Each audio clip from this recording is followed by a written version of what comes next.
ബാലന്റെ ലോകത്ത് അടുത്ത എപ്പിസോഡിലേക്ക് എല്ലാവർക്കും സ്വാഗതം.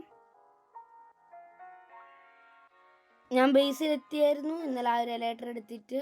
ഇനിയിപ്പോൾ എനിക്ക് ഈ ഒരു വേൾഡ് പറന്ന് ചുറ്റി കാണാം. അതേപോലെ എന്തെങ്കിലുമൊക്കെ ബയോം കണ്ടുപിടിക്കണമെങ്കിൽ പറന്ന് പോയി കണ്ടുപിടിക്കാം. ഇനിയിപ്പോൾ കുറച്ച് ഐഡിയാസ് എനിക്ക് ഇതിലോട്ട് കൊണ്ടുവരാനുണ്ട്. കാരണം എൻ്റെ ബേസ് ഒന്ന് എനിക്ക് ഫുൾ സെറ്റാക്കണം, ഈ ബേസ് ഏരിയ. പിന്നെ എനിക്ക് മനസ്സിലായി മുട്ടയും പാലും വെക്കാത്തതുകൊണ്ടാണ് എനിക്ക് അത്ര പണി കിട്ടിയെന്ന്. എന്നാലും സന്യാസി എൻ്റെ അടുത്ത് ചതിയുണ്ടായിരുന്നു. ഒരു മുട്ടയും പാലിന് വേണ്ടി എന്നെ എത്ര ഇട്ട് നിങ്ങൾ കൊല്ലിപ്പിച്ച ഡ്രാഗണെ കൊണ്ട്. അപ്പോൾ എനിക്ക് എപ്പോഴും ഇവിടെ ഒന്ന് മുട്ടയും പാലും വെക്കാൻ പറ്റാത്തതുകൊണ്ട് എനിക്ക് പുതിയൊരു ഐഡിയ കിട്ടിയിട്ടുണ്ട്. അതെന്താന്ന് വെച്ചാൽ ഞാൻ ഇവിടെ ആയിട്ട് ഈ ഒരു സന്യാസീൻ്റെ വലിയൊരു സ്റ്റാച്ചു ഉണ്ടാക്കാൻ പോവാണ്. അതാവുമ്പോൾ എനിക്ക് മുട്ടയും പാലും വെക്കേണ്ടി വരില്ല. കാരണം ഞാൻ ഈ സന്യാസീൻ്റെ സ്റ്റാച്ചുവിനെ വെച്ചിട്ട് പ്രാർത്ഥിക്കുന്നുണ്ടല്ലോ, അപ്പോൾ അത് മതിയായിരിക്കും. പിന്നെ ഞാൻ എൻ്റെ വേൾഡ് പറന്നൊന്നും നിങ്ങൾക്ക് കാണിച്ചു തന്നിട്ടില്ല, ഞാൻ കാണിച്ചു തരാമല്ലേ. ഞാനിതിപ്പോൾ പറന്ന് കാണിച്ചു തരാം. ഈ ഒരു ഹൈറ്റിൽ നിന്ന് ഇത് കാണാൻ പറ്റൂല. ഞാൻ ഒന്നും കൂടി പറഞ്ഞിട്ട് കാണിച്ചു തരാം. ലക്ഷം കൂടി ഒരു വട്ടം കൂടി പോകണം. ഓക്കെ, ഇത് മതി. എൻ്റെ ബേസും ടവറൊക്കെ കാണുമ്പോൾ ഇതാ രസം വരുന്നുണ്ട്. പിന്നെ സന്യാസിൻ്റെ വീട് ഇപ്പോഴാ റെൻഡറായ ഫുൾ സെറ്റാണ്, ക്രെയിനൊക്കെ ഉള്ളതുകൊണ്ട് തന്നെ. ഞാനപ്പോൾ ഒരു സ്റ്റാച്ചു കൂടി ഉണ്ടായി കഴിഞ്ഞാൽ ഇച്ചിരിയും കൂടി ഈ ഒരു ബേസിൻ്റെ സ്ഥലം മൊത്തം സെറ്റാവുന്നതായിരിക്കും. എന്നോട് ഒരാൾ ഷാർക്കിനെ ഉണ്ടാക്കാൻ പറഞ്ഞായിരുന്നു. പക്ഷെ ഈ ഒരു സ്ഥലത്ത് ഷാർക്കിനെ ഉണ്ടാക്കിയാൽ ശരിയാവുമോ? ഈ ഒരു സ്ഥലം കണ്ടാൽ മനസ്സിലാവൂല, ഇതൊരു മിഡീവൽ ഏരിയ ആണ്. അപ്പോൾ ഇവിടെ ഷാർക്ക് സെറ്റ് ആവൂല. ഷാർക്ക് വെച്ച് ഞാൻ ആലോചിക്കുന്നുണ്ട് ഒരു വുഡനൊക്കെ വെച്ചിട്ട് ഉണ്ടാക്കിയാലോന്ന്. പക്ഷെ എൻ്റെ ഐഡിയ ഇതുവരെ ഒന്നുമില്ല. പിന്നെ ഞാൻ ആ സന്യാസീൻ്റെ സ്റ്റാച്ചു ഫുൾ സ്റ്റോൺ വെച്ചിട്ടാണ് ഉണ്ടാക്കാൻ പോകുന്നത്. സത്യം ഞാൻ ഉള്ളതുപോലെ പറയാം, ഈ ഒരു സന്യാസീൻ്റെ സ്റ്റാച്ചു ഉണ്ടാക്കാനുള്ള കഴിവൊന്നും എനിക്കില്ല. അതുകൊണ്ട് ഞാൻ യൂട്യൂബിൽ ഒരു ട്യൂട്ടോറിയൽ നോക്കിയിട്ടാണ് ഉണ്ടാക്കുന്നത്. ഇനിയിപ്പോൾ ഒരു സ്ഥലം മാത്രം കണ്ടുപിടിച്ചാൽ മതി. ആ ഒരു സ്ഥലം കണ്ടുപിടിച്ചിട്ട് സാധനങ്ങൾ എടുത്തിട്ട് അവിടെ കൊണ്ടുപോയി ഉണ്ടാക്കി വെച്ചാൽ മതി. പിന്നെ അധികം വലിയ ഹൈ എക്സ്പെക്റ്റ് ഒന്നും കൊടുക്കണ്ട. ഞാനൊരു അധികം വലിയൊരു ഇതല്ലാണ്ട് ഒരു രസമുണ്ട് രസവും ഇല്ല എന്ന് പോലെയാണ് ഉണ്ടാക്കുന്നത്. കാണുമ്പോൾ ലേശം ഞാനിപ്പോൾ എന്ത് പറയാനാ. എന്തായാലും ഉണ്ടാക്കിയത് കണ്ടിട്ട് നിങ്ങൾ എങ്ങനെ ഉണ്ടെന്ന് പറ. ഞാൻ ഈ ഒരു സ്ഥലത്തായിട്ട് ഉണ്ടാക്കിയാലോ എന്നാണ് ആലോചിക്കുന്നത്. അതാവും നമ്മുടെ സന്യാസീൻ്റെ താഴെയായിട്ട് തന്നെ വരുമല്ലോ.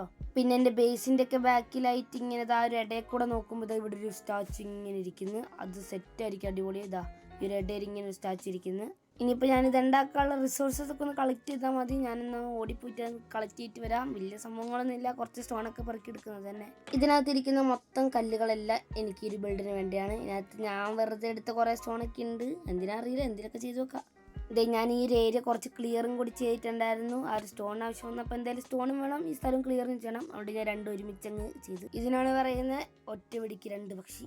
ഞാൻ എന്തായാലും ഒരു സ്റ്റാച്ചു ഉണ്ടാക്കിയിട്ട് വരാം. ഇനിയിപ്പോൾ ഞാൻ എന്തായാലും ലാഗടിപ്പിക്കുന്നില്ല, എനിക്കിത് വേഗം തീർത്തിട്ട് പോകാനുള്ളതാണ്. ഇത് നോക്കണ്ട, ഞാൻ ഉണ്ടാക്കിയപ്പോൾ റീപ്ലേ മോഡ് ഓൺ ആക്കിയായിരുന്നു. പക്ഷെ അത് ഞാൻ ഡിലീറ്റ് ആക്കി കളഞ്ഞറിയാണ്ട് ഒരു സേവ് ചെയ്യാൻ മറന്നുപോയി. അതാണ് പറ്റിയത്. ഞാനിപ്പോൾ ഇത് എഡിറ്റ് ചെയ്യുന്ന സമയത്താണ് വന്ന് പറയുന്നത്. അതുകൊണ്ട് മറ്റേതിനകത്ത് നിങ്ങളോട് ഞാൻ പറയുന്നുണ്ടാവും ഇങ്ങനെ ഇതാണ് മറ്റേതാണ് മറിച്ചാണ് ഇങ്ങനെയാണ് അത് ഒന്നും നോക്കണ്ട.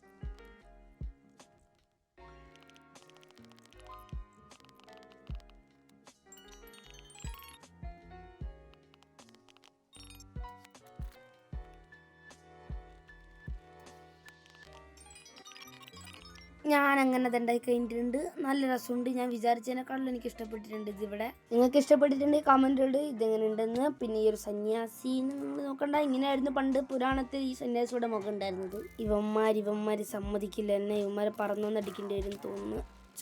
അയ്യോ ഒന്നും പോലും കൊണ്ടില്ലല്ലോ. അല്ല പിന്നെ അവന്മാർക്ക് അറിയില്ലായിരുന്നു ഏറ്റവും ഹാർഡസ്റ്റ് ബ്ലോക്കായ മൈൻക്രാഫ്റ്റിലെ ബെഡ് റോക്ക് വെച്ചാണ് എൻ്റെ ബോഡി ഉണ്ടാക്കിയേക്കുന്നതെന്ന്.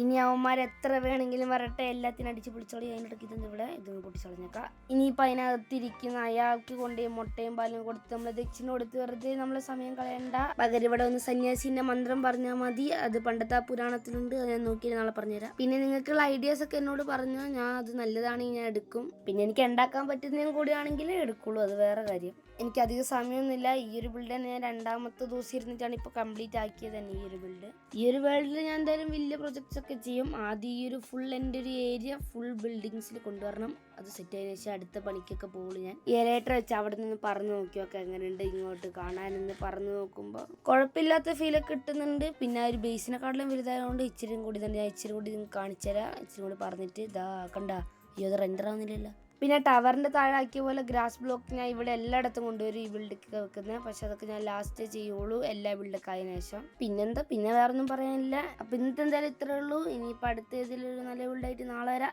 Tata bye bye.